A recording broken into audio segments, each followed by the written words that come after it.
What's going on, ladies and gentlemen? In this video we're going to be going over numbers and arithmetic operators. Let's get started. Alright, so in Python we have different types of numbers. We have the int type, which is just integer from 1, 2, 3 and to infinity. Then we have floats.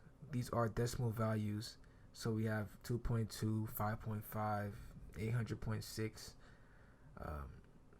That's what a float is.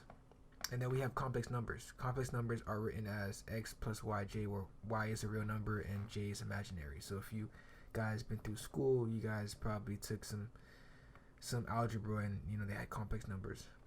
So some of the arithmetic operators that we can use with these numbers are plus, subtraction, division, floor division, and modulus. So let's dive into the code and see how we can use these different types of numbers and these different type of arithmetic operators together. Alright, so we talked about ints, floats, complex numbers, and the different operators that we can use. So let's start seeing some examples of it. So let's do addition. So I'm going to place a variable, and I'm going to place two integer types. So I'm going to use 4, and I'm going to add them. So I'm going to do 4 plus 4. And we can put a little comment, just put a little hash, and we can just put addition. And we're just going to print out that variable, and we're going to see what it outputs. So print function in Python just outputs the data that we pass through. It can be text and it can be a number. So in this case, it's just going to be a number. We'll use add, and we'll save that. And let's do Python. And we're going to do the name of the file, which is index.py. Boom. So we see that the outputs of this variable is 8, because 4 plus 4 is 8. So that is how you do addition in Python. The next one that we saw was subtraction. So we just do subtraction is equal to 10 minus 5. So minus or subtraction in Python is just a minus sign. It's like regular math. And if we print that out, subtraction, and we'll place a comment on the side to let it know that this is going to be subtraction. And let me just comment this out to make it a little bit more cleaner in the terminal. And we'll run this file again, and boom, we see that 10 minus 5 is 5. And let's do multiply. And we'll just do 7. And to do multiplication in Python, it's just an asterisk. So we'll just place an asterisk here, and we'll use 3. And we'll just put the comment, multiply, and we'll print that out. So 7 times 3 is 21. So yeah, as you guys can see, it's relatively simple once you guys know what you're trying to do. But just so you guys can see an example of each type, I'm going to keep going. So the next type is going to be division. Now, the special thing about division in Python is that when we do division in Python, the output is going to be a float. It's not going to be, so even if we use two integers, 10 divided by 2, we know that it's going to be 5. But in Python, it's going to be 5.0, because when we do divide, there are cases where it will end up becoming a float or a decimal because of the fact of the nature of division. So if we do 10 divided by 4, we know we're going to get 2.5. So in Python, division always makes the output a float, and we can see that now. So division, and we're going to make that equal to 10 divided by 4. And if we print that out, and I forgot to put the comment of division. So if we print this out,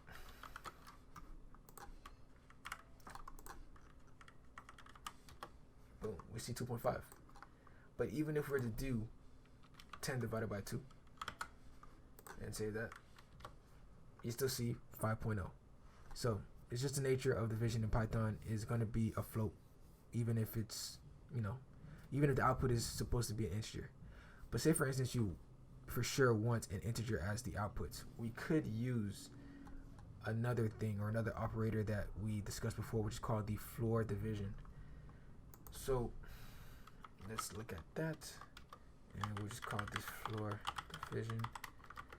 Now, to do a floor division, you just use, instead of using one front slash like you did with division, you use 2 front slashes.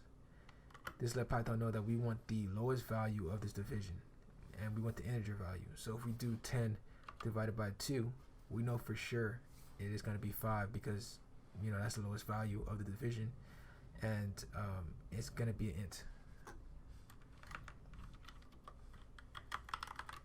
So we do floor division. We'll clear this up, and we'll run that, and we see 5. Now it's probably not making as much sense, so let's do 4. Now, before we saw that 10 divided by 4 is 2.5, but because we're doing floor division, it is going to take the lowest value of that division value returned. So in this case it's 2.5, so the lowest value of that is 2. It's going to floor it, and it's going to make it an integer. So if we run this again, we see 2. In a normal case, a normal division, it'll be 2.5, because 2.5 times 4 is 10. But since we want the floor value, the lowest value, and we want it to be an int, the lowest value of that is 2. Now the last, and let me just put floor division right here. The last operator that we saw was modulus, right? And we'll just call this modulus, and we'll just do 5. And to do modulus, you just use a % sign as a car passes by. I don't know if the speaker picked that up, or not the speaker, but the microphone picked that up.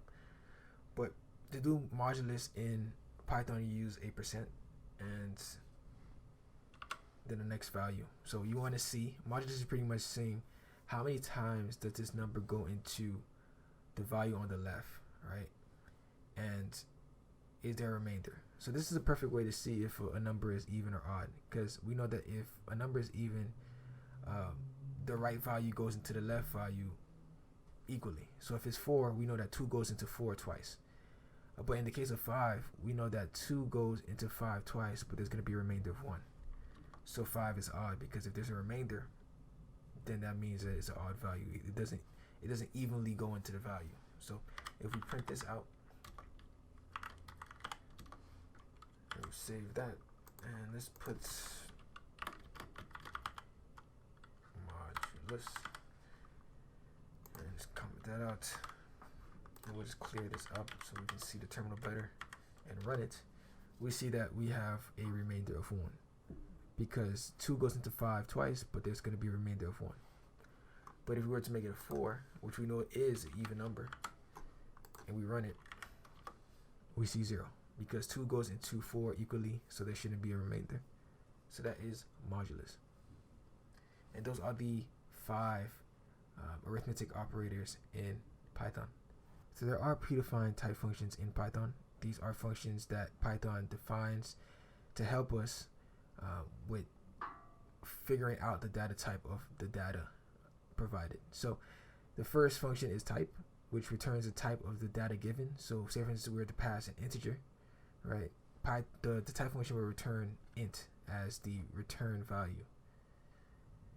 Then we have the isInstance. It checks if the data belongs to a certain class. So say for instance we were to pass, an int, and then the second parameter would be, if it's a boolean, it will return true or false. Let's go back to this page where we just went over different operators, and let's start seeing the different functions that Python gave us to discern the types for a given variable. So we have an integer for sure, and we have a float for sure. So let's see, what is the type of this division variable? So we'll use the keyword type and just open up some parentheses, and we'll just place the variable inside, which is just the data. And we'll place in division, and let's comment this out so you guys can see exactly what this returns. We'll clear out the terminal as well, and we'll run python index.py, and boom, you see that it returns that the class is float. So that's the type of the data given. Division is going to return a float type, and this confirms that the value within this division variable is a float type. Now, if we were to put another print statement and we use type again, but we use add, we know what's within the add function. Ooh, I use capital. We know what's within the add variable is a int.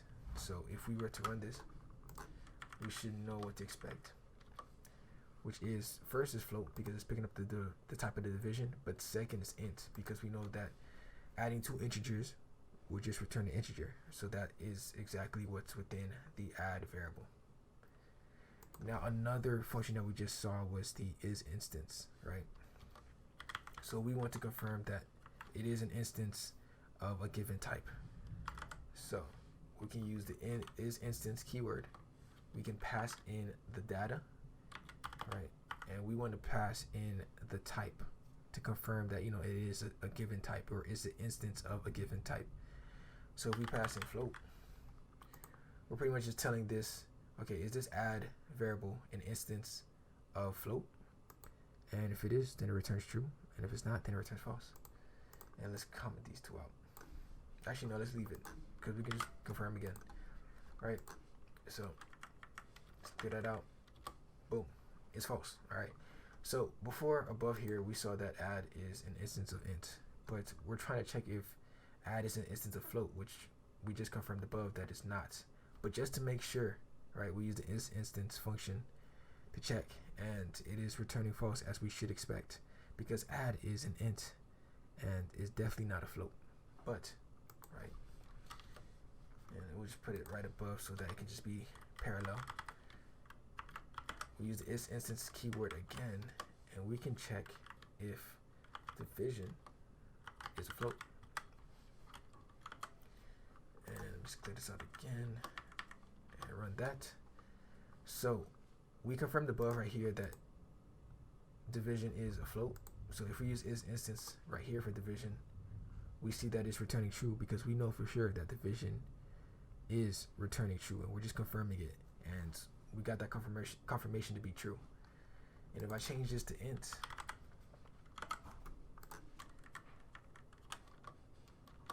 boom, this changes to true for both instances. So division is an instance of float and add is an instance of int. So if you want to confirm, you can always use isInstance, and if you want to see a type, then you can use a type function. Now if you're ever in the need to convert a value to another type, there is type conversion functions that Python provides as well. So there's the int type conversion function, there's the float, and there's the complex number type conversion. And all you have to do is use the keyword int, open up some parentheses, pass in the data that you're trying to convert, and you should be good to go. If it can't be converted, then it will be converted. So there's different things you can do, or there's different functions that you can. All right, so let's see it in action. All right, so we know that division right now is holding a float. I mean, we kind of already confirmed that the division returns a float when doing it, and currently it's holding 5.0. So, but what if we need 5? Like, what if we need exactly the number 5? We could just use the int type conversion function that I just showed. So you just do int, open up parentheses, pass in division, which is holding 5.0 currently. And let's see, let's clear this out. And let's do, or actually just do that. Python index.py, which is the name of our file. And boom, we see that it is returning 5. Not 5.0, but 5, because it took the float value and converted it into an int. Now, what if we made, let's just call this file and just make it 5.5, right? Still a float, but currently it's 5.5. It's not 5.0. I think the conversion of 5.0 to 5 is not too bad, right? But what if we have 5.5, right? Does it take the lower value or does it take the higher value? Let's see. Let's take 5.5 and see whether it takes the floor value or if it takes the ceiling value. Boom. int in Python takes the floor value. So if you have like 5.9, it's gonna take 5. It's gonna take the actual int value from that. Now, say for instance you have the opposite issue. What if you have an integer and you want it to be a float, right? I'm just liking the number 5 for some reason nowadays, so I'm just gonna change val to 5, or we can even actually no, let's just use the add variable that we have above, which is currently holding 8, and we'll just print out the float value of that, so, or the float version of that. So we'll just do float, keyword, open up some parentheses, and now we can convert a string. It's not only restricted to a number, but we can also convert strings as long as it's in the proper format. So like if it's like 8, right, or if it's like 8, then it'll take that and convert it, but we'll do that next. Let's use add, which is holding an actual integer of 8, and let's run it. Boom, we see 8.0. So it just made it into a float value from an int. And if you have a string and you have 8.6, right, but currently it's a string but you want it to be a float, this will also work. Boom, it returns the float version of the string, which is 8.6. Alright, so in Python, I just want to specify that we're not just restricted to just using one operator at a time. I showed you guys all the different operators that are available, but we could use them in one statement. And if you took some math classes, you probably know about PEMDAS. I know there's other ways of saying it, but PEMDAS is pretty much the order of which the operations will be done. So the P stands for parentheses, E stands for exponents, M stands for multiplication, D stands for division, A stands for addition, and S stands for subtraction. That is the order on which the operations will be done if they're all in one statement. So let's see an example. So we're just going to have a variable called PEMDAS, and we're going to start off with a parentheses, right? Because that's the first thing that will be executed once Python sees it. And it'll be 7, and we're going to do a multiply within it. So it's going to be 7 times 3. And then we can do an exponent. So I want to square this. So to do or to add an exponent in Python, you use 2 asterisks. So we just add that in, and we want to square it. So I'll just use 2. So this will pretty much make it 7 times 3, and then we'll add it, or we'll do a to the 2 power, or square it. So it'll be 21 times 21. So we pretty much have the parentheses, we have the multiplication, and we have the exponent. Now let's divide that by 21, because we know we're squaring it, right? So if we're squaring it by 21, or if we're doing 21 times 21 and we're dividing it by 21, we're just getting the original number back, which is 21, if it's following the order of what you expect, which it should be, because if it's PEMDAS, it's parentheses, exponent, multiplication, but the multiplication is done within the parentheses, so the parentheses is done first, so the multiplication gets done first. So it takes that answer, and then it does the square, and then it divides it by 21. And then we can do the addition, which is 2, and then we can subtract it by 1. So subtraction is always going to be done last, because that's just how PEMDAS works. Subtraction is done last. And then if we save all of this, and if it's done properly, so 7 times 3, 21, we square it, that's going to be, I think, 441. We divide that by 21, that should also be getting the original answer, which is 21. And then we add it by 2, which is 23, and then we subtract it by 1, which is 22.